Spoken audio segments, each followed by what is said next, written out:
Quelle bande de hamar! C'est pas possible d'être aussi bête. Mais ça serait même risible si c'était pas avec l'argent du contribuable. Regardez-moi ça. Vous vous rappelez de cette start-up pour fabriquer de la farine de cricket, là, de scarabée? Je peux pas prononcer le mot. Vous avez compris, hein? Oh, ça avait fait grand bruit à l'époque.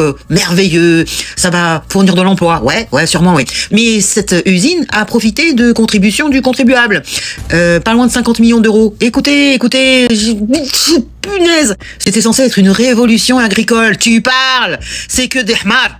Une usine de 45 000 m², vous imaginez?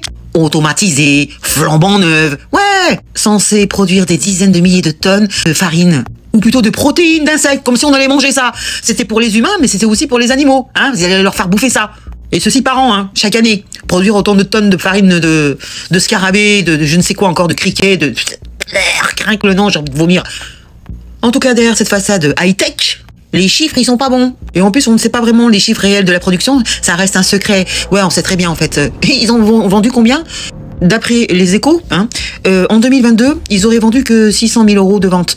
Et ils ont perdu 90 millions d'euros de pertes sèches. Déjà en 2022. Déjà, ça sentait mauvais, hein. Et il faut savoir que ce projet a bénéficié d'un soutien public colossal. C'est-à-dire avec l'argent dégueu. Hein, toujours pareil. C'est-à-dire que l'État et la Banque publique d'investissement ont injecté 25 millions d'euros, hein, pour cette merde.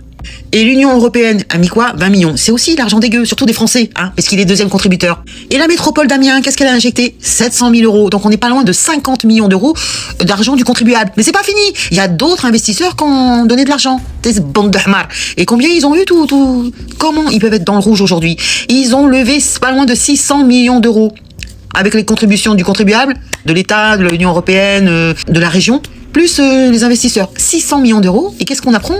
Que tout cet argent est parti en fumée. Voilà, c'est bien, hein? Tu les reverras jamais. Voilà. Et au nom de quoi tout ça? Au nom de l'idéologie et de la décroissance. Que des mots, tu sais, qui veulent rien dire. Par contre, vous me direz dans les commentaires ce que vous en pensez, puis partagez, hein. Faut que les gens sachent où va leur argent, hein? Où va leur argent? Eh ben, en fumée. Bande de hamar. Donc cette entreprise, elle s'appelle Insect. Hein. Déjà en 2023, je vous ai parlé de 2022, mais attendez, 2023 c'est pareil. Hein. Ils ont enregistré une perte nette, écoutez bien, punaise, de près de 80 millions d'euros. Déjà en 2022, ils avaient perdu 90 millions d'euros. Et là en 2023, allez, 80 millions, oh, c'est rien, bah oui. Alors la question qu'il faut se poser, c'est pourquoi ça marche pas? Ah, mais je vais te dire pourquoi ça marche pas. Donc l'idée de base, qui a eu cette idée déjà? Des technocrates de l'Union européenne. Donc c'est un fantasme technocratique de l'Union européenne. Donc dans leur petite tête de moineaux, ils ont pensé que les Européens, ils allaient être ravis de bouffer cette farine de cricket et je ne sais quel scarabée, hein, bien sûr. Ben oui, bien sûr, oui. Alors malgré les campagnes marketing, parce que ça y est, allez, mangez ça, mangez ci, mangez de la farine d'insectes, allez-y, c'est bon pour la santé, hein. Hein, campagne marketing, hein, et tout ça, ça a un coût, hein, qui c'est qu'à payer? C'est encore nous. Plus les autorisations de mise sur le marché. Tu peux pas faire ça comme ça, hein. Il faut des autorisations. Et qui c'est qui les donne? C'est encore ces gugus de l'Union européenne. Et bien sûr, des encouragements à changer nos habitudes alimentaires. Parce qu'ils veulent même, dans notre assiette, venir se mêler de notre vie. Hein, ça leur suffit pas avec le climat. Ça leur suffit pas de nous dire quelle voiture il faut utiliser et où tu dois aller. Non, faut aussi, dans l'assiette, ils viennent nous emmerder. Bien sûr. Mais ça marche pas. Ça ne marchera jamais. Bien fait, cher. Et tout ceci, bien sûr, c'est pour sauver qui? La planète. Ah ouais, on va sauver la planète. Je vais te mettre ça dans pour pif, tu vas voir. C'est pas possible d'être aussi bête, de sortir autant de d'inepties à la minute. Mais c'est pas possible, cette Union européenne. Qui sont ces gens? Mais c'est des fous, hein. C'est des malades mentaux. Et en plus, ça marche pas. Mais tu crois qu'ils se remettraient en question? Se dire que, bon, ben, on a merdé, on va rembourser? Ou je ne sais pas. Non, bien sûr que non. Il y a personne qui veut de ça, de ta farine de merde. On n'en veut pas. Nous, ce qu'on veut, c'est une côte de bœuf. Bien saignante. C'est ça qu'on veut bouffer. Donc ce fiasco dépasse le simple échec industriel. Ah oui, bien sûr. Il illustre un malaise plus profond, bien sûr. C'est celui d'une élite qui veut imposer une transition alimentaire. Voilà, c'est ce que je vous disais.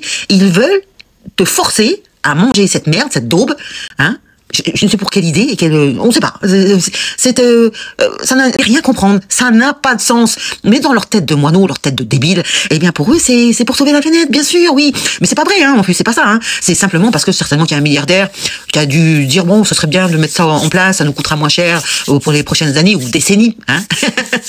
Oui, ça t'a coûté moins cher là. Combien ça a coûté? 600 millions d'euros, dans 50 millions d'euros d'argent du contribuable. Là, je parle que du français, hein. Je parle pas de ce qu'ont donné les Européens aussi, hein, va savoir, je sais pas, parce qu'on ne sait pas tout, hein. Et ceci, bien sûr, sans nous concerter, hein. On n'a pas le droit de dire non. Non. c'est la commandature, hein, c'est eux qui décident, l'espèce de NASZI, hein, ces espèces de... Je sais pas quand est-ce qu'on va s'énerver un jour, j'espère qu'un jour on va le faire, mais eux, ils mériteraient, je te jure, qu'on les prenne par la poudre, t'as compris, par la poudre, et leur asséner quelques bons bouffe-pif dans la gueule. C'est pas possible de voir ça. C'est quand même des sommes colossales qui ont été investies pour cette merde, qui sont investis dans des projets complètement déconnectés, hein, mais personne ne dit rien. En France, non, on laisse passer. Ouais, bien sûr. Même, on va implanter une usine, bien sûr. Et évidemment, pensant que ça va marcher. T'as concerté les gens, t'as demandé, t'as fait une étude de marché, t'as posé des questions? Non, non, non.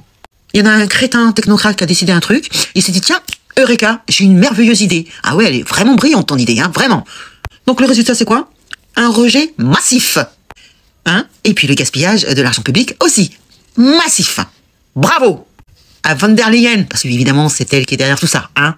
En plus, l'usine qui fait ça a pris 2 ans de retard, je te dis pas, mais tout a été un échec de A à Z. Partage cette vidéo, que les gens sachent où va votre argent, hein, parce qu'après on vient te dire, on vient te réclamer, oui, il manque 40 milliards par-ci, il manque 40 milliards par-là, alors qu'ils dépensent l'argent public, parce que ça c'est juste un projet. Il y a des milliers de projets qui n'ont pas été aboutis, qu'on a gaspillé l'argent public sans jamais avoir de sanctions, sans que jamais les contribuables se fâchent, et ça c'est pas normal.